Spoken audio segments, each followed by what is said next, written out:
बूढ़ा गिद्ध अपने घोंसले में बैठा था, अपने अनुभवों और ज्ञान के खजाने को संजोए हुए। उसके चारों ओर छोटे गिद्ध बच्चे बैठकर उसकी बातें ध्यान से सुनते।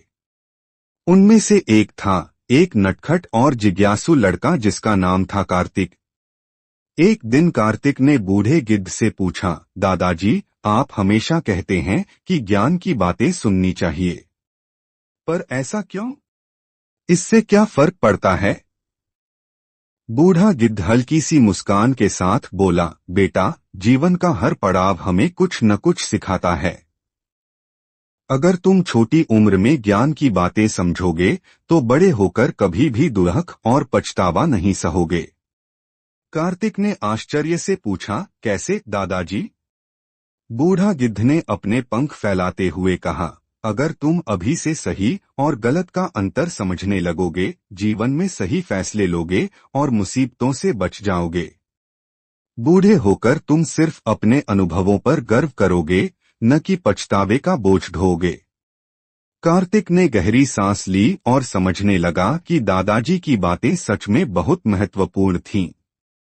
वह उस दिन से ठान लिया कि वह ज्ञान की बातें ध्यान से सुनेगा और अपने जीवन में उनका पालन करेगा। कार्तिक ने बूढ़े गिद्ध की बातें सुनकर अपने मन में एक संकल्प लिया।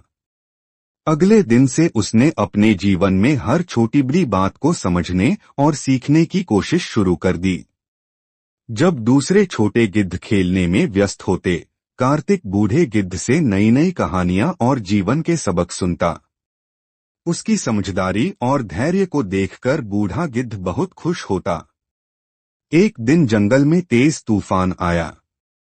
सारे गिद्ध भयभीत होकर सुरक्षित जगह ढूंढने लगे। कार्तिक ने अपने दादाजी की एक पुरानी सीख को याद किया, जिसमें कहा गया था कि तूफान में घबराने से नहीं, बल्कि सोच समझकर काम करने से ही बचा जा सकता है। उसने बाकी गिद्ध बच्चों को समझाया और सबको एक सुरक्षित चट्टान के पास ले गया, जहां वे तूफान से सुरक्षित रहे।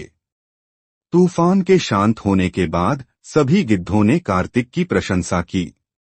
बूढ़े गिद्ध ने गर्व से कहा, देखा कार्तिक, यही है ज्ञान की शक्ति।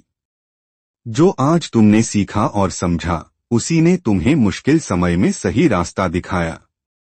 कार्तिक ने मुस्कुराते हुए कहा, दादाजी, अब मैं समझ गया हूं कि ज्ञान की बातें क्यों इतनी महत्वपूर्ण होती हैं। आज मैं और मेरे सभी साथी सुरक्षित हैं, क्योंकि मैंने आपकी बातें ध्यान से सुनी और समझी। बूढ़ा गिद्ध अपनी आंखों में आंसू लिए खुशी से बोला, तुम्हारे जैसे समझदार शिष्य को देखकर मेरा दिल गर्व से भर गया है। याद रखो बेटा, जो आज सीखोगे वही कल तुम्हें औरों से अलग बनाएगा और तुम्हारे जीवन को खुशहाल बनाएगा।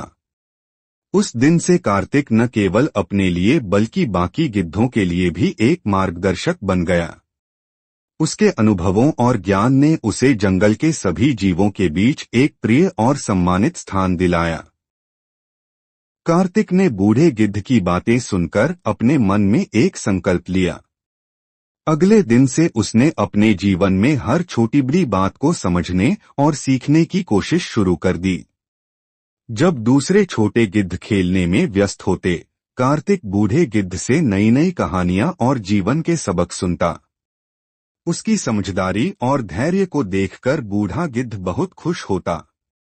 एक दिन जंगल में तेज तूफान आया। सारे गिद्ध भयभीत होकर सुरक्षित जगह ढूंढने लगे। कार्तिक ने अपने दादाजी की एक पुरानी सीख को याद किया, जिसमें कहा गया था कि तूफान में घबराने से नहीं, बल्कि सोच समझकर काम करने से ही बचा जा सकता है। उसने बाकी गिद्ध बच्चों को समझाया और सबको एक सुरक्षित चट्टान के पास ले गया, जहां वे तूफान से सुरक्षित रहे। तूफान के शांत होने के बाद सभी गिद्धों ने कार्तिक की प्रशंसा की। बूढ़े गिद्ध ने गर्व से कहा, देखा कार्तिक, यही है ज्ञान की शक्ति। जो आज तुमने सीखा और समझा, उसी ने तुम्हें मुश्किल समय में सही रास्ता दिखाया। कार्तिक ने मुस्कुराते हुए कहा, दादाजी, अब मैं समझ गया हूं कि ज्ञान की बातें क्यों इतनी महत्वपूर्ण होती हैं। आज मैं और मेरे सभी साथी सुरक्षित हैं क्योंकि मैंने आपकी बातें ध्यान से सुनी और समझी। बूढ़ा गिद्ध अपनी आंखों में आंसू लिए खुशी से बोला, तुम्हारे जैसे समझदार शिष्य को देखकर मेरा दिल गर्व से भर गया है। याद रखो बेटा, जो आज सीखोगे वही कल तुम्हें औरों से अलग बनाएगा और तुम्हारे जीवन को खुशहाल बनाएगा। उस दिन से कार्तिक न केवल अपने लिए बल्कि बाकी गिद्धों के लिए भी एक मार्गदर्शक बन गया। उसके अनुभवों और ज्ञान ने उसे जंगल के सभी जीवों के बीच एक प्रिय और सम्मानित स्थान दिलाया। समय बीतता गया और कार्तिक अपनी समझदारी और नेतृत्व क्षमता के कारण पूरे झुंड में सम्मानित हो गया। बाकी गिद्ध भी अब कार्तिक की बातों को ध्यान से सुनने लगे और उसकी सलाह पर चलते थे। कार्तिक ने न केवल अपने दादाजी से सीखा हुआ ज्ञान अपनाया बल्कि दूसरों को भी जीवन के महत्वपूर्ण सबक सिखाने लगा। एक बार जंगल में पानी की कमी हो गई।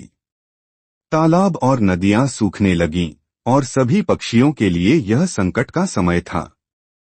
पूरे झुंड में हाहाकार मच गया, कोई नहीं जानता था कि क्या किया जाए। तब कार्तिक ने एक योजना बनाई।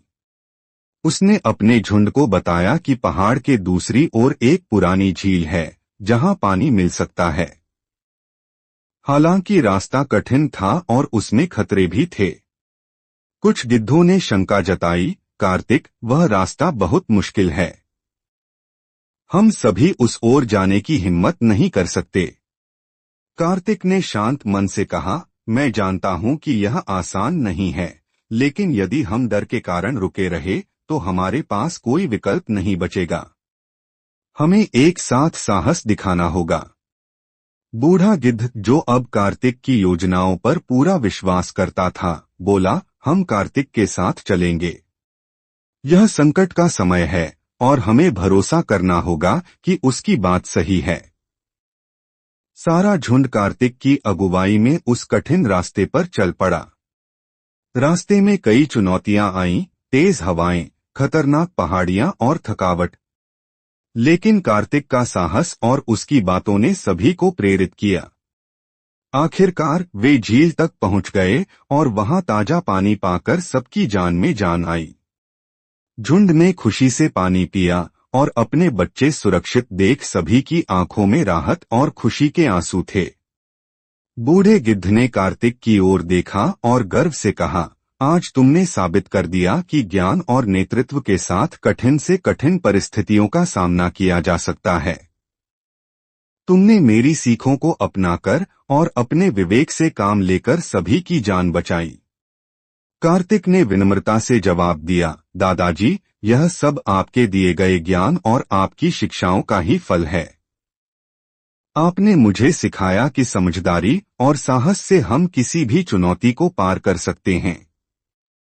उस दिन से कार्तिक न केवल झुंड का प्रिय बना रहा, बल्कि उसकी कहानियां जंगल के बाकी जीवों में भी फैल गईं।